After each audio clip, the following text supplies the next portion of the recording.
Hello, everybody. It's Menopause Taylor with State of the Menopause in the World Today. And, sprinkled throughout this big, huge menopause education that I give you are exercise topics, exercise tutorials for particular aspects of menopause. And many times I give you exercises and talks about exercises that I made up myself. But sometimes I give you an education on exercise of a more general nature. And today is one of those times where it's general information because we're in the midst of a unit on heart attack. And what we need to do today is to discuss cardiovascular exercises that serve the specific purpose of preventing a heart attack. In the last tutorial, I gave you general lifestyle measures, and this time I'm only going to focus on the one lifestyle measure of exercise. If you're already a gym rat, much of what I tell you today will be familiar, but if you're not part of the exercise world, you'll learn a lot. And this one tutorial could be the turning point in your ability to use exercise to prevent a heart attack. And the reason I'm giving you a separate talk on this is because the exercise that qualifies for preventing a heart attack is specific to preventing a heart attack. All exercise is not created equal in its ability to do so. And I would hate for you to pursue a form of exercise with the intention of preventing a heart attack only to discover later that it was inadequate. So let me just give you a review of the 4 features of heart attack preventing exercise. Number 1, it has to be aerobic exercise. Number 2, you have to do it on a regular basis of at least 3 times a week. Number 3, the exercise has to raise your heart rate to your target heart rate. And number 4, you have to maintain your target heart rate for at least 20 continuous minutes. So I'm going to present the actual exercises that qualify.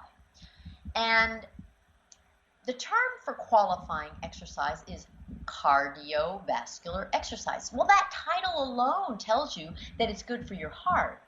And the great thing is that there are so many different cardiovascular exercises. Even if you're not keen on exercise in general, I'm going to bet you'll find 1 or 2 that actually work for you. And another great thing about cardiovascular exercise is that it includes all the fun stuff. Much of it involves the great outdoors, teams, competition, and things you can do with your family or friends. So let's explore some of your options. The first and most obvious one is good old-fashioned walking. Now, you can do this anywhere you want. On a treadmill, on a sidewalk, in a park, in the mall, on the beach, anywhere. The key is to walk briskly. If you're in the mall, it does not include stopping to window shop or shop. If you're on the beach, it does not include stopping to collect shells. You can do it alone, or you can do it with others. Or you can even do it with your dog, as long as the dog isn't stopping every few steps to sniff trees and fire hydrants and whatnot. There's a lot of treadmills out there. Treadmills give you many options, and you can adjust both the incline and the speed. But you don't have to put a treadmill on high levels of either or both of these. You can keep the surface flat and walk fairly briskly, or you can raise the incline and walk more slowly. And you'll be surprised at how much harder your heart works on an incline, even though you're moving more slowly. I choose the slow motion option for everything I do. I prefer less impact, and moving slowly is one way to accomplish that. But I compensate for the slow motion with a more intense level or a higher incline. And my heart doesn't know that I'm moving slowly. It's still working very hard. And that's the very key to preventing a heart attack. Think of it as training for your heart muscle. With all cardiovascular exercises, your heart has to do a workout. And when it works out regularly, your heart muscle becomes stronger, more toned, and pumps more efficiently. That's what it's all about. You can actually even find treadmills that are made for home use. And the problem with most people is that they never actually use them. And you have to realize that a treadmill is not supposed to become a clothes rack. If you get one, put it in a place where you will use it when you're watching TV or something. If it's in your basement or off in a corner somewhere where you feel like you're being punished, you're not going to use it. Now, if you want something a little more aggressive, go hiking. That will give you more of the great outdoors, and the terrain may be a bit more variable. If you're really fit, you can go running. Again, you can do this however you want, on a treadmill, in a park, on a track. I can't run. My arthritis is way too bad for that. And if you still want something more challenging, try a stair climber. Have you ever seen those stair climbers? There are a variety of those. There are actual stairs you can climb, or you can use a machine. Some of them are like stairwells to nowhere, and you just climb and climb and climb. And hopefully you have something to do while you're climbing, either watch TV or listen to music or something. And there are stair machines that have pedals that you just push on the pedals. You push down. You don't ever even lift your feet off the pedals. But it's not as easy as it looks. If you use any of these machines, please try to stand upright. Stand up straight. I see so many people practically lying on the machines while they exercise. And I guarantee that you get much more benefit if you stand up. And if you can't stand up, you're going too fast. Just lower the speed or the effort level. Do these exercises at a pace that enables you to maintain proper posture. I am very big on proper posture. One of the most popular exercise machines these days is the elliptical machine. And there are over a dozen types of ellipticals. And the elliptical machines are all consistent in that you put your feet on individual plates and you create this striding action. Most people find them very natural. I'd say they're the most popular type of cardio equipment in every gym I've ever gone to. The idea is to move like you're running or walking, but you never lift your feet off the foot pads. And most of them also have handles so that you're moving your arms too. Elliptical machines provide a very smooth gliding motion with no impact. Some of them have incline features and some do not, but you'll find these everywhere. And like treadmills, there are a bunch that are specifically made for home use. Or maybe you prefer cycling. There are many options with cycling too. You can ride a real bicycle outdoors, or you can ride a spin bike that is like a real bike, but it's stationary. And you can even take a spin class. Spin classes are everywhere. They're very popular, and they play music that makes you want to spin to the beat.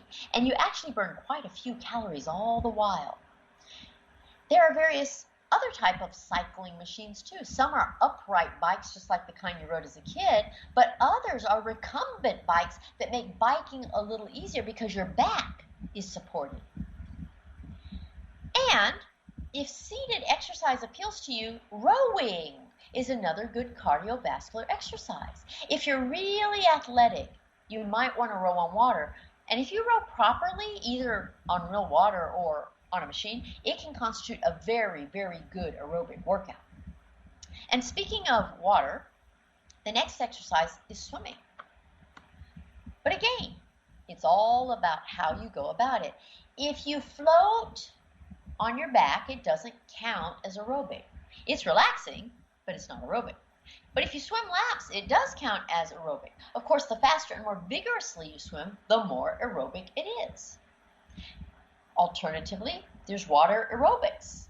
Now, there are a lot of ways to do water aerobics. You can just run in the water, or you can use equipment that is made especially for water aerobics. And they make belts and barbells, ankle weights, and they all serve to create more resistance in the water or to help you stay buoyant while you're exercising. You might be able to find water aerobics classes and have fun with other people, and you don't even have to get your hair wet as long as everyone's not splashing. Another option is interval training. Interval training is when you do one of these aerobic exercises for just a few minutes and then you switch to another exercise. So usually you only continue each exercise for about 1 to 3 minutes, but you switch to the next one very quickly. You don't rest in between. Interval training breaks up the monotony, but you still keep your heart rate up. And with interval training, all the exercises can be aerobic cardiovascular exercises, or you can alternate between one aerobic exercise and one non-aerobic exercise, like a weightlifting exercise. Interval training is very fun to do in pairs or in groups. So if this appeals to you, find yourself a workout partner and you can switch off on the exercises. Now, somewhat similar to interval training is circuit training. Circuit training is when you go from exercise to exercise, doing each for only about 60 seconds or so. But again, you move quickly from one to the next. And because you're constantly moving, you keep your heart rate up. So with circuit training, circuit exercise classes and stuff, everyone's doing a different exercise. You have stations where they just have different exercises at each station, and you just go around the circle moving from one exercise to the next. And these classes are always a whole lot of fun. And you can feel free to modify each exercise to accommodate your level of fitness because you're the only one doing it. And you should never, ever, ever hurt yourself. Always modify things for your exercise level. And then there's kickboxing and regular boxing. Now, this is not the kind of stuff I do. It's too punchy for me, but it's great cardiovascular activity.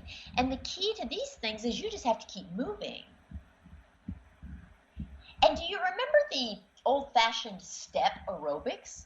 It was what Jane Fonda used to promote this, or maybe it was Richard Simmons, or any case, it's still around, and it involves stepping up and down and up and down and up and down, on and off the step.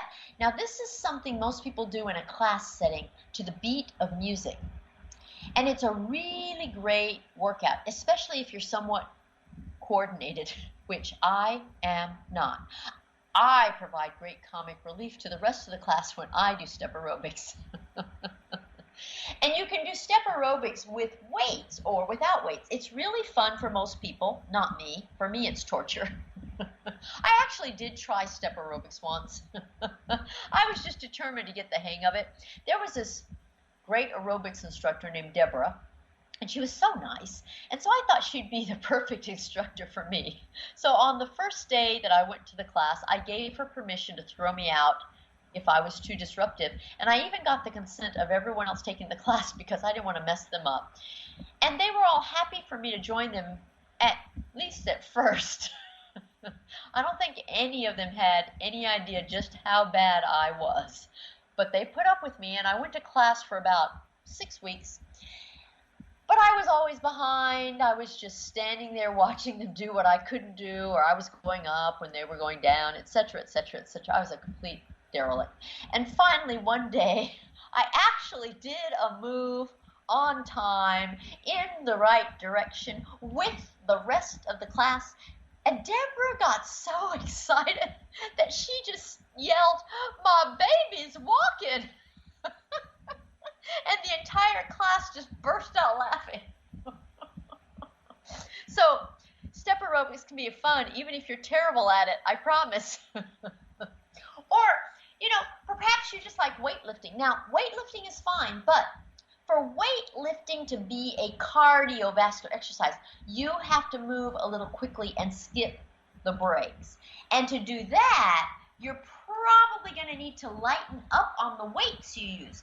You see, this is going to be easier to do with free weights because it's much more difficult to move from one weight machine to another. And that's because you have to adjust the machine for your body each time. Of course, there's also dancing. Now,